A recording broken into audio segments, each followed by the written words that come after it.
50대 사건으로 보는 돈의 역사. 홍춘욱 지음. 출판사는 락 미디어.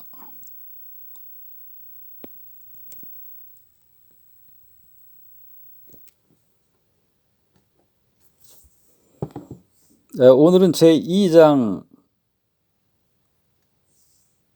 살펴보도록 하겠습니다. 꼭지의 제목은 네덜란드에서 세계 최초의 주식회사가 출범한 이유는 무엇인가 하는 제하의 꼭지입니다. 미국이나 우리나라 같은 시장 경제 국가의 모습을 상징하는 건 무엇일까? 여러 이미지가 떠오르겠지만 주식시장만큼 상징적인 것도 없는 듯하다. 전광판에 쉴 새 없이 움직이는 주가, 주식 가격의 급등락에 따라 환호하거나 절규하는 사람들, 이만큼 극적인 장면도 없을 테니 말이다. 주식시장은 무엇일까? 단순하게 이야기하면 주식 등의 유가증권을 거래하는 곳이다. 여기서 주식이란 어떤 기업의 지분을 의미한다. 그러나 일반적인 지분은 아니다. 주식회사라는 것이 만들어지기 전에는 사업을 시작할 때 인생을 거는 수준의 결의가 필요했다. 인생을 거는 수준의 결의가 필요했다. 일이 안 풀려 망하게 될 경우 사업으로 인해 부채를 끝까지 갚아야 했기 때문이다. 이 전통은 굉장히 오래된 것으로 고대 사회에서 채무 불이행은 매우 가혹하게 다뤄졌다. 로마에서는 아무리 작은 채무라도 이행하지 않으면 채무자의 모든 재산을 몰수해 경매에 붙였는데 서구 세계에서 이 관행은 1900년대 19세기 1800년대죠. 18세기까지 이어졌다. 따라서 사업은 아무나 하는 것이 아니었다. 좋은 사업 아이디어가 있더라도 실행에 옮기기는 대단히 힘들었다. 그러나 사회가 발전하고 복잡해지면서 무한 책임 원칙이 사업의 걸림돌이 된다는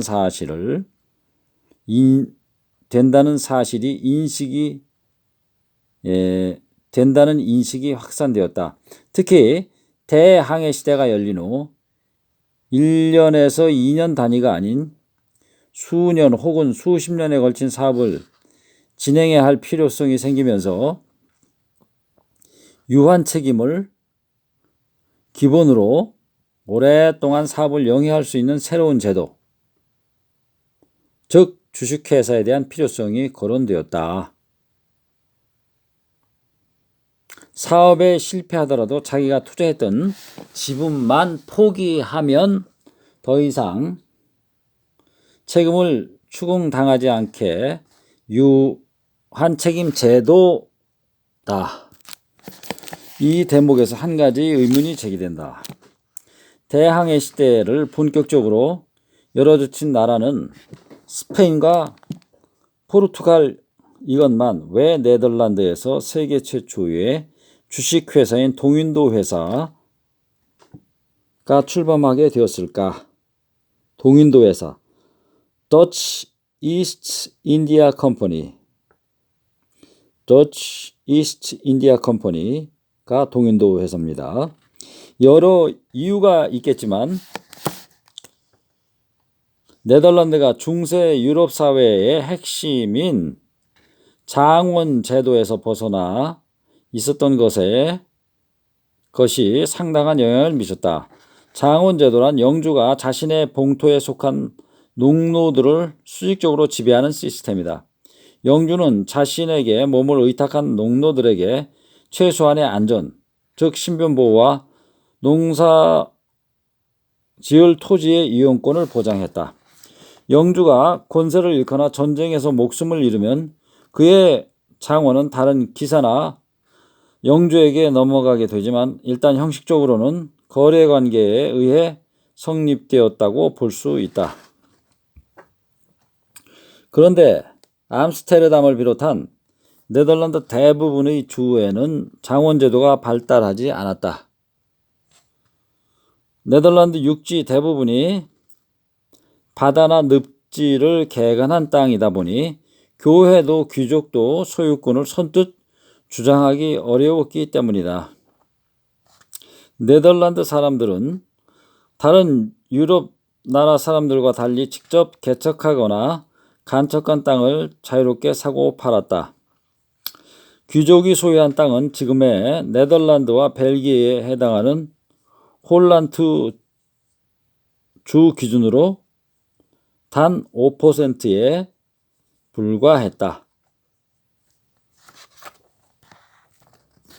이 덕분에 네덜란드 사람들은 전통과 종교의 굴레에서 벗어나 실용주의적 태도를 가질 수 있었다. 15세기 후반 종교개혁이 시작되었을 때 마르틴 루터의 의견서, 여기에는 95개조 반박문이 포함이 되었죠. 마르틴 루터의 의견서를 인쇄해 배포한 곳도 암스테르담이었다. 그곳에서는 에라스무스를 비롯한 사상가들이 적극적으로 자신의 의사를 펼치고 논쟁을 벌일 수 있었다. 오늘날에도 네덜란드는 세계에서 가장 관용적인 편이며 마약, 매춘 등을 가장 먼저 합법화하기도 했었다.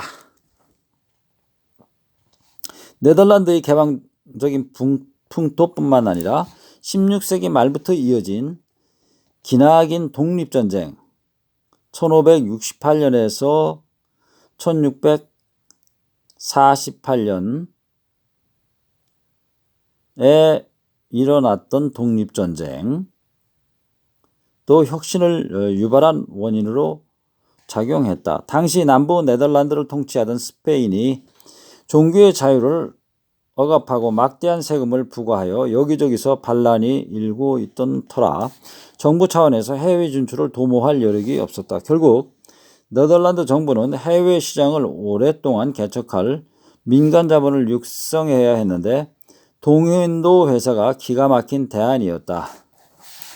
동인도 회사는 아프리카 최남단 희망봉부터 아프리카 대륙 서쪽 해안까지 펼쳐지는 광대한 지역에서 요새를 쌓고 군사력을 행사하는 등 네덜란드 정부가 할 일을 대신했다. 더욱이 동인도 회사 암스테르담 사무소에 초대 주주로 등록한 사람이 1143명이 이를 정도여서 거대한 자본금을 쉽게 모을 수 있었다. 인도네시아 몰루카 제도를 점령하고 여기에 요새를 쌓고 이를 지킬 용병을 고용하기 위해서는 거대한 자금이 필요했는데 이 문제도 깔끔하게 해결할 수 있었다. 게다가 이 거대 조직은 자기 마음대로 움직일 위험도 없었다. 소유권이 경영권과 분리되어 중요한 의사결정은 선출된 이사들이 내렸고 투자자들은 이들의 결정을 받아들이거나 주식을 팔거나 둘 중 하나만을 선택할 수 있었기 때문이다. 또한 주식회사는 법적으로 독립적인 실체였기에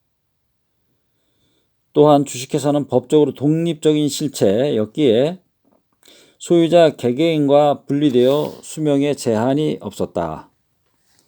마지막 대목을 부연 설명하자면 동인도 회사를 만들었던 네덜란드 정부도 이 회사가 오랫동안 지속될 것이라 생각하지는 않았다. 처음 만들어진 동인도 회사의 정관에 따르면 21년 뒤에 청산될 예정이었다. 당시 기준으로 21년은 거의 영원에 가까운 시간이었던 것이다. 나아가 동인도 회사의 설립자들은 이 때문에 투자를 꺼리는 사람들이 있을 것이라고 생각했다. 그래서 중간 중간 정산 조항을 넣었다. 설립한 지 10년이 되는 1612년에 회계 장부를 총정리하고 회사의 운영 상태를 주주들에게 공개한 다음 투자금을 회수하길 원하는 사람들에게는 그렇게 해준다는 것이었다. 그러나 이 걱정은 괜한 것이었다. 도표에서 보듯이 동인도 회사는 수백 년 동안 유지되었고 암스테르담의 세계 최초의 주식시장이 세워질 정도로 많은 투자자가 동인도 회사의 주식을 사고 팔게 되었다. 동인도 회사는 몇 차례 위기를 맞긴 했지만은 배당금을 지급했으며 주가가 장기적으로 상승함에 따라 많은 주주를 부자로 만들어 주었다. 물론 만사가 순조롭지만은 않았다. 주식시장이 자리를 잡으면서 재택급음이 일어났고 동인도 회사가 성공적으로 세계 시장을 개척하는 바람에 아니 정확하게 말하자면 후추를 비롯한 귀한 향신료가 나는 인도네시아의 몰루카 제도를 아예 점령해 버리는 바람에 너무 많은 돈이 유입되었다.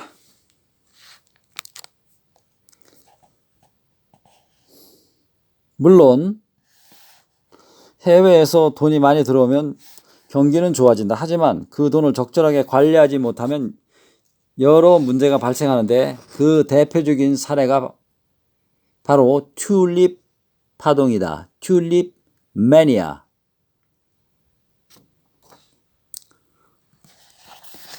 자, 다시 세계 최초의 주식회사인 네덜란드 동인도 회사의 주가는 꾸준히 상승세를 보였다. 1630년대 후반 시작된 이른바 튤립 파동의 영향으로 급등했지만 이후 튤립 가격은 폭락한 반면 동인도 회사의 주가는 꾸준히 상승했다. 이익 증가와 배당 지급으로 내재 가치가 지속적으로 늘어났기 때문이다. 1630년대 네덜란드에서는 터키 원산의 원예식물 튤립이 큰 인기를 끌었다. 특히 튤립 국은 형태로 거래가 되었기에 꽃의 모습과 빛깔을 예측할 수 없다는 점이 사행성을 부추겼다.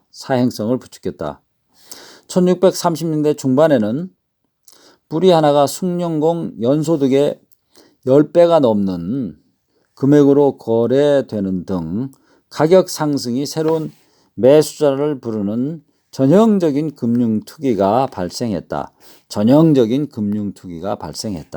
그러나 어느 순간 가격이 하락세로 돌아서면서 팔겠다는 사람들만 넘쳐나서 거품이 붕괴되었다. 일각에서는 이와 같은 튤립 버블의 규모가 크지 않았고 가격 흐름 역시 버블이라고 지칭할 정도가 아니라고 반박하기도 한다. 실제로 동인도 회사 주가는 1630년대 이후에도 상승했다. 특히 17세기 동안 발생했던 주요 전쟁에서 네덜란드는 항상 우위를 점했고 인도네시아의 몰루카 제도를 지배하며 향신료 공급을 독점하는 등 전성기를 누렸음을 생각하면 튤립 파동으로 네덜란드가 무너질 정도의 타격을 받지 않았음을 알 수 있다.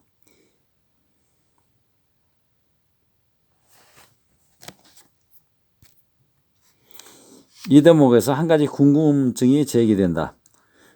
컬럼버스를 후원해 신대륙을 발견하고 16세기 초반 아메리카 대륙에서 역사상 최대 규모의 노다지를 발견한 스페인은 왜 네덜란드의 독립을 저지하지 못했을까?